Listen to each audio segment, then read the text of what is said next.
I just got back from my mailbox and I had to jump on here and show you that I got one of my mugs. See, I got my mugs. It's the pronoun one. I love the way it looks. It's actually really fun. It came out really good, and I'm drinking my coffee out of it right now. You can find these mugs in the merch store to support the show and support the program. Today, I'm doing something really fun. Mm. One of you suggested that I watch the movie Believe, which is a satire about MLMs, multi-level marketing. So I did, and I'm going to review that with you now. It is so stinking funny. I'm Megan Fox, by the way, with pjmedia.com. You can find me there every day where I write columns. Most of my columns appear on our VIP section, which requires a subscription. And if you want to sign up, you can do that with my discount code FOX for a discount. It's sunny today. I'm letting the sunshine in. I normally have the curtains closed in the studio so that there's no glare, but it's so lovely that I have to have the sun today. All right, so here we go. I'm going to be reviewing the movie Believe. You can find Believe on Amazon.com on the Prime Video. I think it was like I think I bought it for $3. I decided to do that instead of rent it. And it's really quite hilarious. Okay. So, oh wait, stop. Pause. All right. So it opens up here where this guy, his name is Mark Fuller, and he's the guy who works for Believe, and he's showing us his instructional video right now about the super soap and all the other stuff that's happening with Believe, and he's giving us his spiel, and he's telling us that you can build a business like this. You can use his products to build a business. And one of the things he says that's so funny is, "You can sell to your mother, you make money. Sell to your coworkers, you make money. You can even sell to yourself and make money." The third way to make money, he says, is to educate yourself on how to make more money. Yes, because all of these MLMs, all of them have, programs where you buy, either self-help stuff and, like, learning how to build the business. Um, so that cracked me up. And then you get montages of, their big conference. I don't know if you've ever noticed that multi-level marketing companies all have these big conferences like Scientologists, and they put on a big deal on a stage with lots of fireworks and bands and things, and it hypes people up. And you'll always see the Huns on, Facebook or whatever going to conference, and they'll be like, "Oh, we made it to conference. We earned our way." When really they're paying hundreds of dollars for the rooms, etcetera. Okay, so then the movie starts, and we see that there's breaking news that the steel mill is closing in Springfield, and it's very sad, and all the workers are losing their jobs, but the news report, the reason I'm laughing is because the news report is so funny and not funny, it's tragic. They're like, "Well, they're packing it all up and shipping it to China," which, yep, that's where we're at. So, he tries to interview one of the guys about, "How do you feel about this?" And, of course, this poor guy just lost his job, and he's like, "I hope they all rot in hell." So, um, so it sets up where all like, this entire town is out of work. So then we go to the diner where, we meet Adam, who's the star. He is sitting, and what's funny is that almost none of these characters, none of the actors I recognize, hardly I don't think there's one that I recognize from anything, and usually that's a sign that, like, you're watching a B grade movie, and this is definitely a B grade movie, but I found it hilarious. I found the actors really good, and I thought the comedic, especially the guy who plays Mark Fuller, he is hysterical. He reminds me of my cousin Dennis. Dennis makes us all laugh so hard. For Christmas one year, he gave us all a picture of himself. A signed photograph, a signed and framed photograph of himself. It was so great. All right, anyway, Adam's in the cafe and he's talking to a cameraman, and you still haven't figured out why he's talking to the cameraman. Like, is it a news program? I don't know. But behind him is Mark Fuller in the suit. Look at Mark behind him, and he's going around to everybody, bothering them and trying to give them business cards. So as Adam's talking, if you watch Mark, it's just funny, and one guy takes his business card and puts it in his Coke. So Mark comes over, and of course, his first, way to introduce himself is to go, "Hey, don't I know you from somewhere?" And Adam is like, I don't know, like, he just lost his job, he's having a baby, he's explaining that, like, they're really struggling, so and then Mark comes up, "Hey, don't I know you from somewhere?" And then he gives him his card and says he might have a business opportunity for him. Adam just seems confused at this point, like, "I don't know why you're talking to me." Then we go to Adam and Jean's house, and then we find out that he's being filmed for a reality show. So the cameras are in his kitchen now, and his wife doesn't understand why they're there. She's like, why are the cameras here?" And, oh, my pictures are out of order. So he's trying to explain to her, "Well, they're following me around for the mill, for the thing," and she's just really uncomfortable, and he's trying to break the news to her that the steel mill closed, and it's just very uncomfortable. It's this is the best kind of cringe, by the way. There's so much cringe here, but it's the best kind. So, he's a salt of the earth kinda guy. He's a mechanic, he's a truck driver.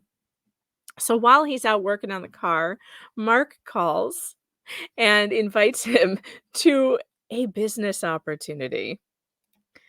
His wife is like, "Who is that?"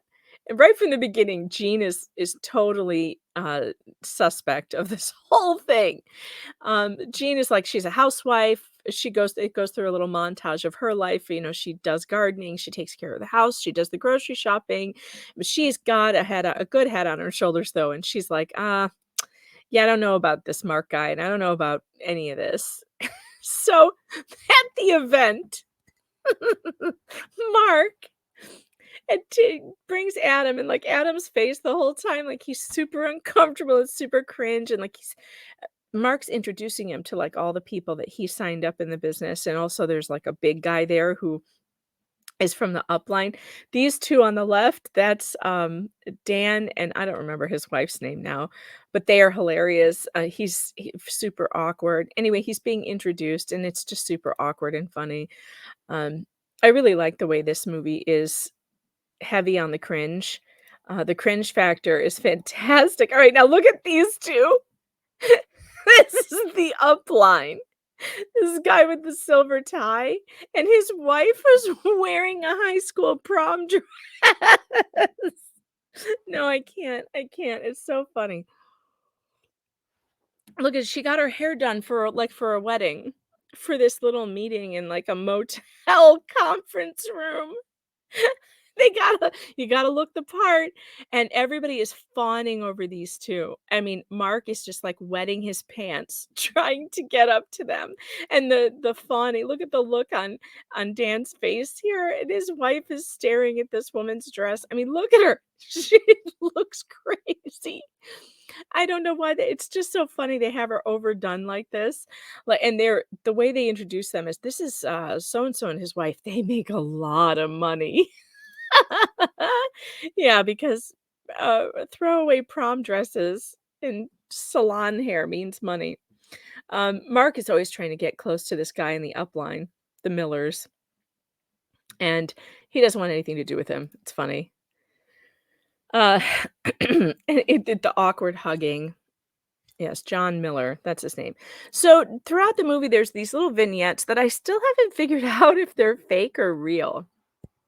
They do, like, on the street interviews of people talking about MLMs, and the stories are so realistic that you can't tell if this is made up or they really are breaking the character of the movie to talk to people on the street about their own experience. And I still haven't figured it out. I've watched this movie 2 times, and I don't know if the people on the street, if those interviews are real or just made up, because to me, they all sound real. Um, I could be wrong.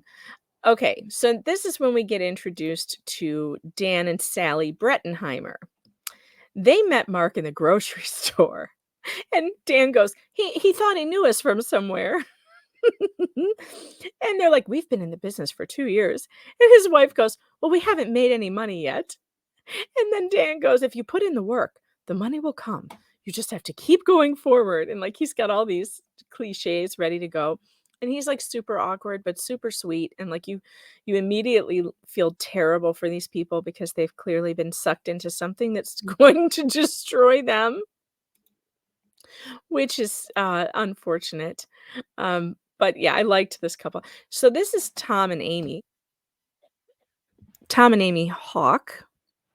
Excuse me, allergies, I have coughs. Tom and Amy Hawk, and they are believers. They call themselves believers. And, the same cliches. We have our eye on the prize. We even put off having kids. That's when you find out she wanted to have kids, and you can tell she's not happy at all. And Tom keeps going, there's a lot of naysayers, a lot of dream stealers and non-believers, but they're at home wasting their lives at their job. This is something that MLMers always say, that you're wasting your life at your job, at your regular job. You mean the regular job that gives me insurance? The regular job that pays all the bills and gives me stability and insurance? Yeah, okay. Mm. These 2 are, you can tell that there's something terribly wrong with these 2 because her face does not line up with what she's saying. She's a very good actress, but, like, the awkward laughing and then her face, every time he looks away, her face just falls. Um, so then we go to the doctor's office and find out that these 2 are out of insurance now because he's lost his job. And so there's just a lot of pressure on them. The doctor's like, "Well, did you get Cobra?" And he said, "I couldn't afford Cobra. It was too much." And that's true. Cobra's insane. If any of you have ever had to sign up for Cobra, it is insane when you lose your job. It's just no. So this is Mark and Betty Fuller. This is Mark's wife, Betty. Yeah, she hates everything about this, and she really despises him at this point. You can tell in her face, although she's nodding and smiling and pretending to be okay. Um, but w you find out that he sold her wedding ring to start this business, and it was an heirloom. Oh, good god. Just awful. Um, so then there's a video of Howard Flash, the inventor of Believe, or the CEO of the company, and he's in limousines, playing tennis. He's in his indoor pool with his young wife, and this is an informational video, and it ends up with him in front of a bunch of falling money saying, "I believe, do you believe?" And this is Gene and Mark watching this at home. Not Mark, Adam. And Jean's like, "Yeah, I don't think so." But Adam's like, "Well, what do you think? It seems like a good opportunity, right?" She's like, "No, no." Then we find out that the attorney general, whose name is Mitch Harris, has his eye on, Howard Flash for a pyramid scheme, and he's gonna be investigating him. And, he starts to tell stories about how Howard Flash tells people that he came from a trailer park and then became this multimillionaire, and he says, "Well, it's true that he lived in a trailer park, but he owned it." And it's true that he, started a business, but he bought it from someone. Like, he's always had money, and so he is, he's a wealthy guy. He's always been a wealthy guy, and so his story is not real. So let's see what's next. Gotta hit the play button though. All right, so we're back to Mark and oh, this guy on the street. Okay, so there's an interview on the street, and then a new character pops in. This is Ray. Ray's like, "You want to know about MLMs? I can tell you everything there is to know about MLMs." And it turns out that he's an anti-MLM activist, which is so funny. And he lives like Mel Gibson in Conspiracy with tinfoil on the walls. And, like a map board. He says he was one of Mark's downline. Um, and when he discovered that it was a sham, Mark just stopped talking to him.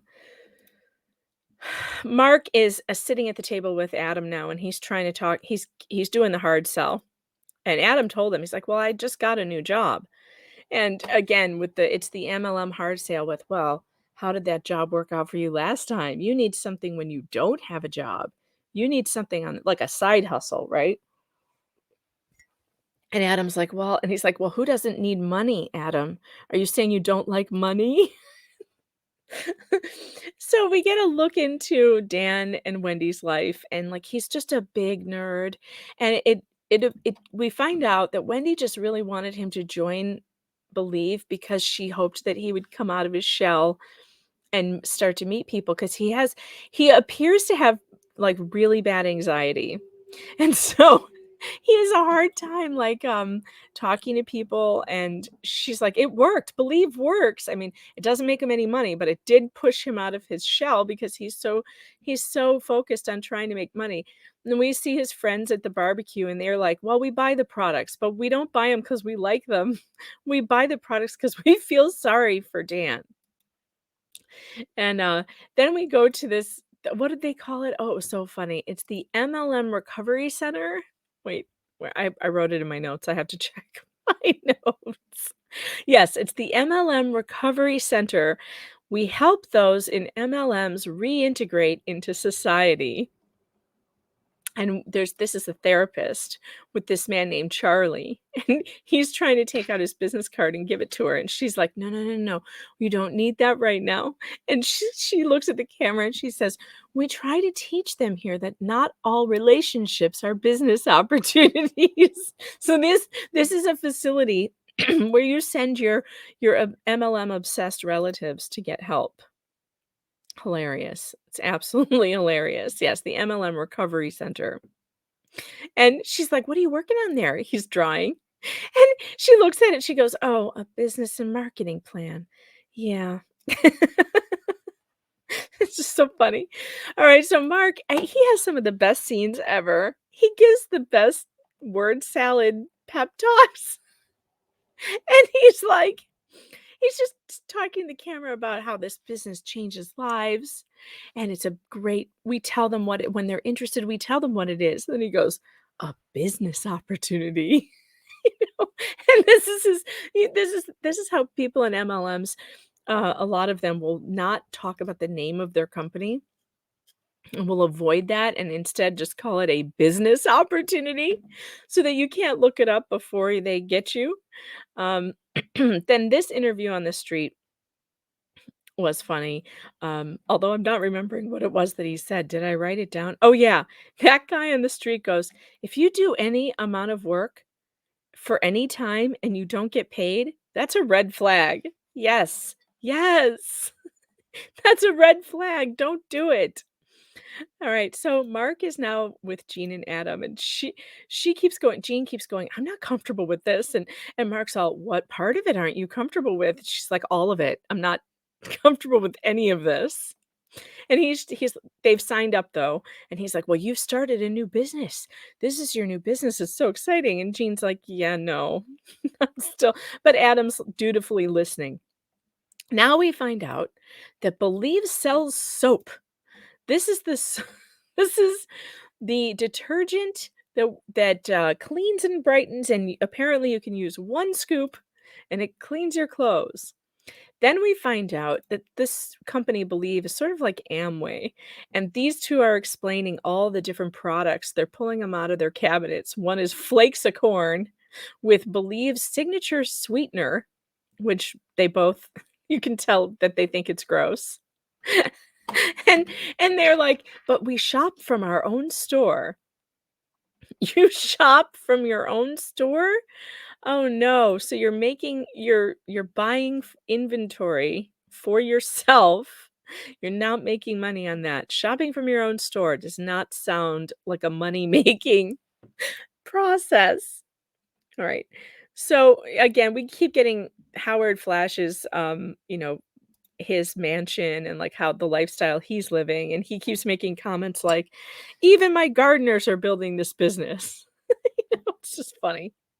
And then we hear the story this is Charlie, who's in the MLM Recovery Center, and his wife, and she was like, "Well, at first it wasn't so bad, but then he became obsessed, and none of our friends wanted to talk to us anymore, and everyone we talked to, he was trying to sell, and it got out of control." And she goes, "And then the last straw was at my father's funeral, he was a pallbearer, and he was trying to sell." He was trying to, prospect the guy across from him as they were carrying the coffin down, and his wife is just like, "That's when he was committed." So, the Mark and his wife are being interviewed again, and you can tell that, she is just she hates this. She hates everything about it, and she is barely surviving. And he says to the camera right now, it's so funny. He goes, "What other business opportunity allows you to change people's lives?" And the cameraman goes, "Teacher, police officer, therapist, social worker." And then his wife goes, "Doctor?" And then he looks at her like, "Shut up." And that's the end of that one. And then we find out that the, attorney general for real is going after the company. Now, here's an example of what I always tell you is always in all of these movies that really pisses me off because there was no need for it. And like, it's just, this is Dr. Felix Phillips. Now, he is giving a definition of what is a cult. And he lists several cults. Some people think of the Manson family. Some people think of, Heaven's Gate or whatever. And then he goes, some people think of the Republican Party. Excuse me? See, this is Hollywood for you. They just cannot make a movie that just makes everyone laugh. They have to get their digs in. And, they never make these digs about Democrats. Do you ever notice this? It is always the jokes about Republicans every single time. Now, I realize Republicans are easy to make fun of, but don't you get bored by this? Don't people see through this at this point where it's like everything is so one-sided and the only political jokes anybody makes in Hollywood are about Republicans? Doesn't that tell you something? I swear to God, if I ever come across a movie that doesn't do this, I will have to review it just because, hey, there wasn't a Republicans are bad joke in this. I mean, cripes. So anyway, he's just talking about cults and basically saying that Believe is a cult. So then we go to Ray, and he's on a podcast, and this podcast is like a conspiracy show. It's funny. And he calls into the show, and of course, Ray knows that it's Mark, and Mark is basically saying the same thing that all these MLMers say when someone leaves the business and they say, I didn't make any money and it actually cost me money. The MLMers will descend on you and say, that's because you didn't try hard enough and you're not good at this, and it's everybody else is making money. There's something wrong with you, which is a really damaging thing to tell people. So Amy and Tom excuse me, have their vision board on their refrigerator. And of course, it's like a bunch of magazine clippings of sports cars and stuff. I was a real estate agent. I had my realtor license um, a long time ago. And it's because my parents wanted to sell their house. And my dad was like, get your license and you can sell my house. And I was like, oh, great. Okay. So I did. And I think I sold 2 houses and then I was done with that. But one of the and I think what people don't understand about realty is that it's very expensive. It is like being a, freelancer. You have to pay for your access to everything. Like, you have to pay for the access to the, database, which is huge money. Like, you don't go work for a company and they pay for that. You have to pay for it.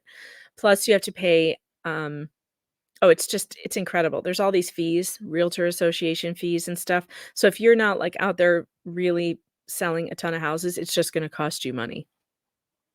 But I had this woman who was, the boss at the realty company that I worked for, who forced us all to make vision boards. I was so not into this. I was trying to avoid it because I wasn't technically an employee there. It's because 'cause you're a freelancer. It's almost like being a hairdresser where you just rent a chair, um, in a salon, and no one's really the boss. But in these companies, it was like a Remax or one of those. It wasn't Remax. I don't even Baird& and Warner, maybe?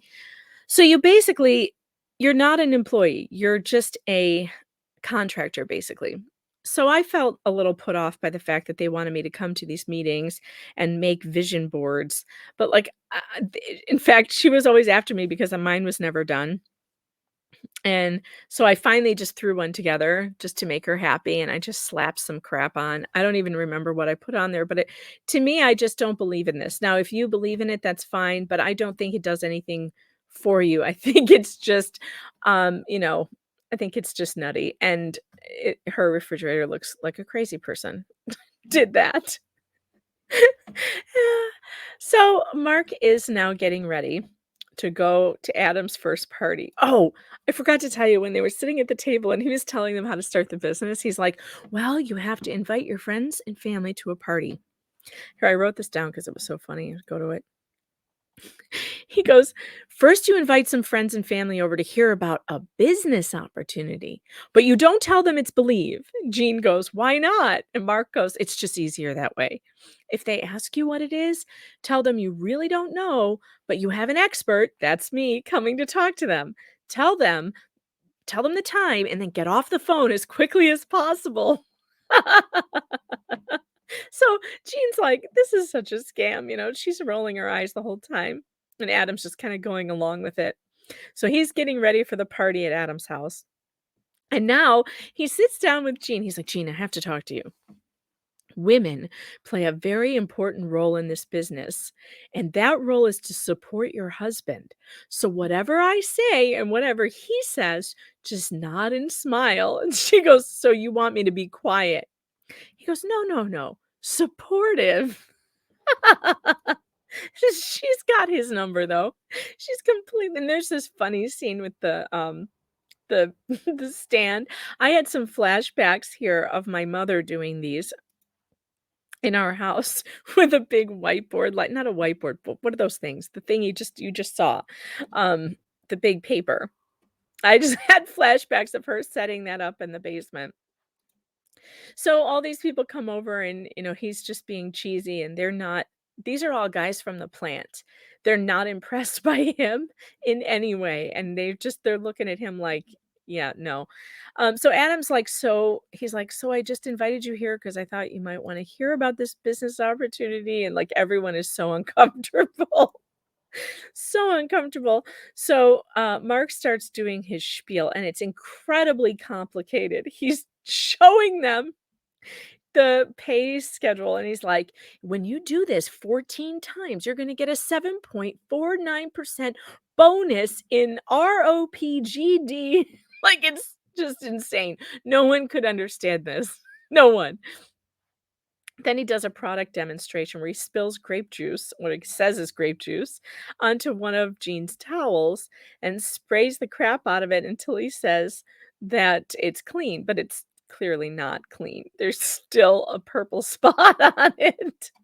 And then he tells them, "Our products are all natural and they're so natural that you could even drink them." So one of the guys in the crowd is like, "Well, do it then." So he does. He gulps like half the bottle and of course ends up in the hospital. But it turns out that every single one of those people, for some reason, signed up. So Adam has a huge downline all of a sudden.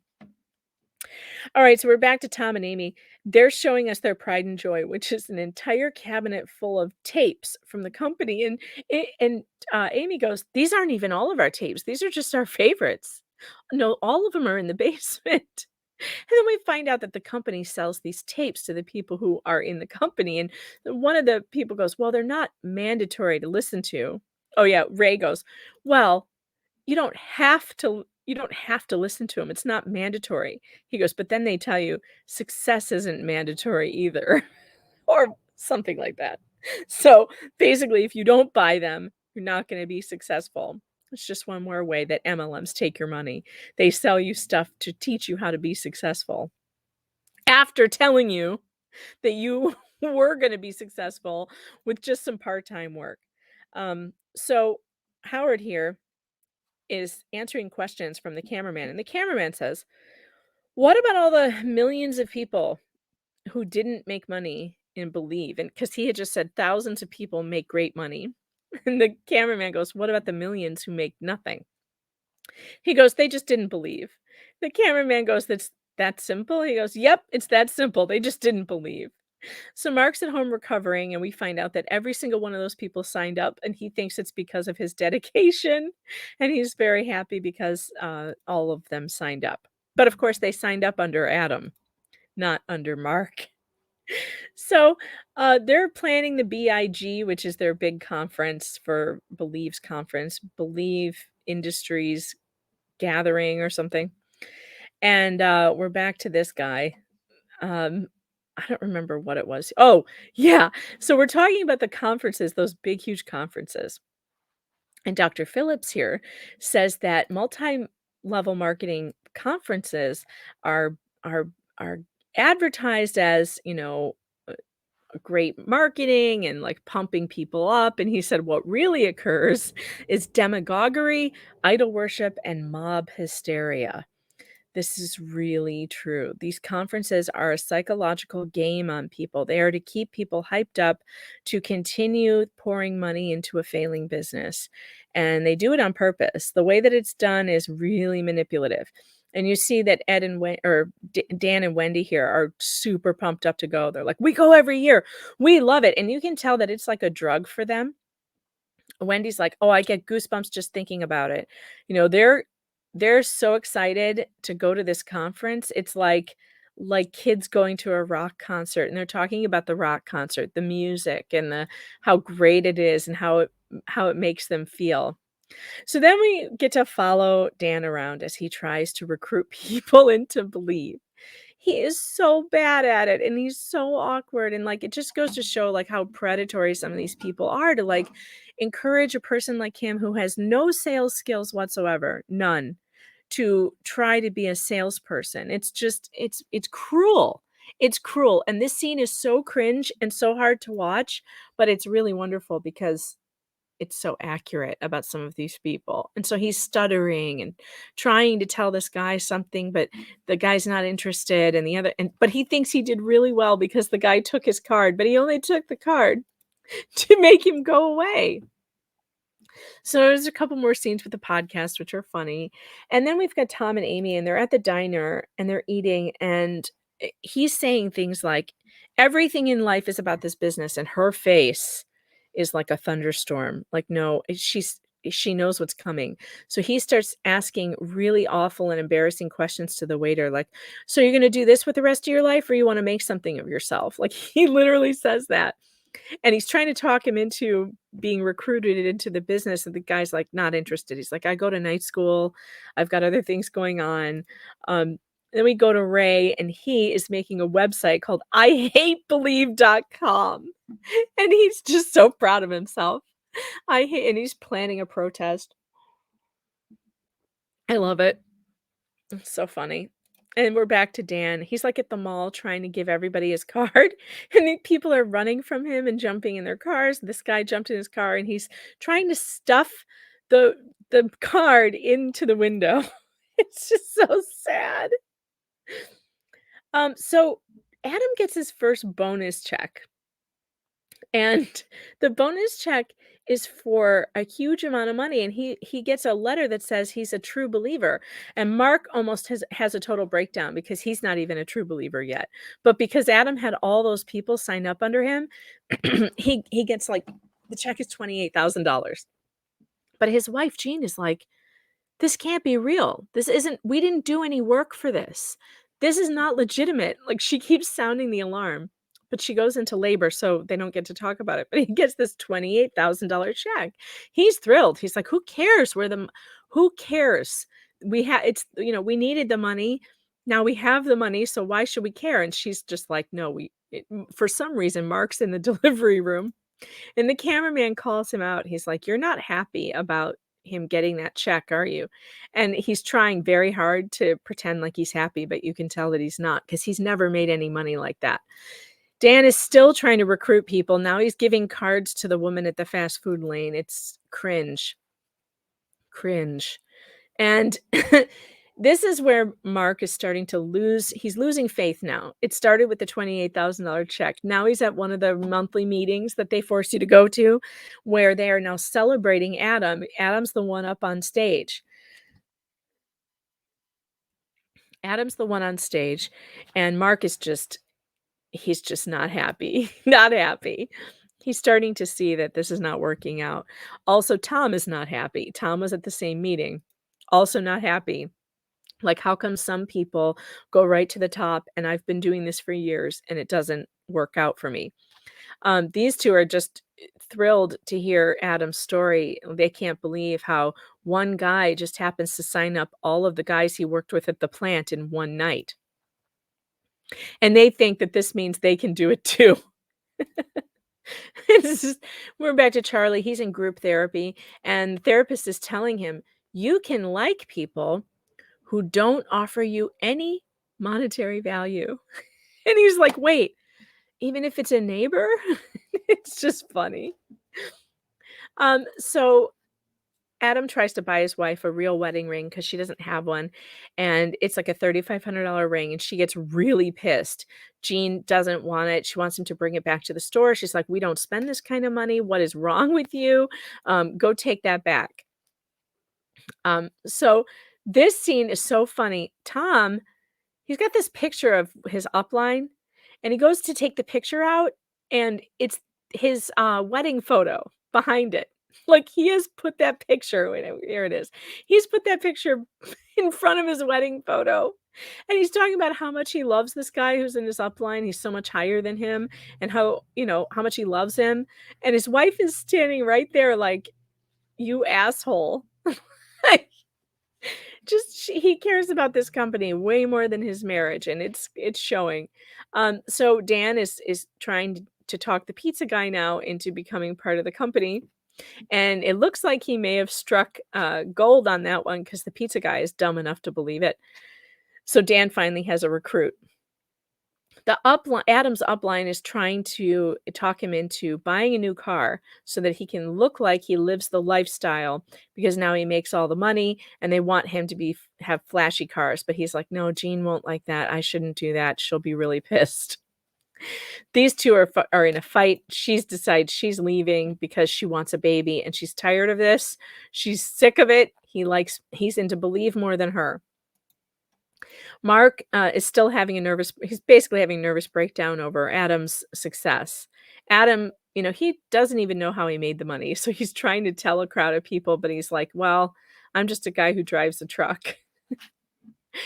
So now they're getting ready for the conference. These are the guys who sing the songs. Um, this was one of the interviews on the street, and I know he said something interesting. What did we what did he say? Oh, I didn't write it down, so I don't remember, but it was funny. It was about his experience with an MLM, and oh, I know, he was at a conference. He says he was at a conference, and one of these guys, like, who was the top earner of the company, he had a beard, and they would do this ritual where they would invite people up on the stage, clip a piece of his beard off and keep it so that they had like a talisman of luck, of his luck to take with them. I don't this is why I don't know these things if this is true or made up, because that sounds like something they would do at Lularoe. I swear. It just does. It just does. So now they're filming like a commercial with Adam, and he doesn't know what they're doing, and they're putting him in the sailor's hat or the captain's hat and a jacket, and they're making him say, "I love boats." He's like, "I don't understand. What are we doing? I don't know what this is for." And they're like, "Don't worry about it. Don't worry about it. Just say I love boats." And so they have him do this, and he doesn't know what it's for. The cameraman, meanwhile, leaves his camera in the attorney general's office because he has an impromptu meeting with a congressman, and the camera's still on, and it catches the congressman telling the attorney general he better not go after Howard and Believe, because they have friends in very high places, clearly him. The connection between the MLM and the congressman. So Ray's planning a big event. They're gonna they're gonna do a protest, and he says there's gonna be 300 people there. And it's funny, when it comes down to it, there's like 4 people. But he's excited about it. So the attorney general's decided they're taking down Howard. They're gonna get him. He's leading a pyramid scheme, and they're gonna arrest him. Tom goes to work, and his boss calls him in the office, and the boss says, "Look, you've got to stop talking to people about your business opportunity at work." Tom's not hearing it. He quits. He says, "Forget it. I'm out of here." Jean is telling Adam, this business, this is not how business works. And and he's like, "Well, isn't it?" And she's like, "I don't think so. You were making money off of other people's hard work, and that's not how it works." He's like, "Well, I think it is. She's like, "No, it's really not." So this whole time, she's just trying to talk him off the ledge. Mark's still in the middle of his crisis. He is in a rundown motel at this conference. It is a roach motel, and he is miserable. He calls his wife to tell her to check in that he got there, and he tells her he lies. He says, "Oh, they're treating me wonderfully. They've given me a wonderful suite and whatever." She hangs up on him before he's even done talking, and you can hear the dial tone, and he's still talking, pretending like she's there. "I love you too." Like, she hates him, clearly. So he's just having a crisis all around. He starts obsessing about the fact that he doesn't work out. He doesn't look good. Ray gets arrested at the protest with his other 6 protesters that show up. Don't believe in believe. And these 2 are just excited like crack addicts to get into this building, like it's full of crack. I don't know. It's just they're so excited. She's like, "I have goosebumps already." Then the conference begins, and it's like the big, huge screens and the big stage, and there's a big show and music and lights, and everybody's screaming. They're going crazy. It's just absurd, and it's very similar. If you've ever watched, you can go on YouTube and watch one of those conferences for, like, I think Katy Perry sang at one for, I don't remember what the company was. It could have been Lularoe. I'm not sure, but I mean, they're sweaty, they're jumping around. He said it's like sweating out all the negativity, and she says this is the kind of therapy that you couldn't pay enough money for. Basically, they pay money to go get hopped up at a concert. So in the VIP lounge, Howard is, talking to Adam about how great it is and that he's there, and you'd rather be in the VIP lounge than anywhere else. And of course, they've put Adam in a suite because he's making tons of money. And so he really is living it up, but he's very conflicted because they have this speech written for him that he doesn't want to read. Tom, in a roach motel, in one of the bad rooms, is his wife comes to the door and he thinks she's back, but she's just serving him with divorce papers. So he's having a breakdown because his life is falling apart. He goes to the ice machine, he sees his upline, and the guy taps him on the shoulder and he's like, "You're a winner, man. You are really a winner." Like, of course, this guy's not a winner. He's a total loser. And this guy's like, Just believe. Just believe." It's just terrible. Terrible. These poor people.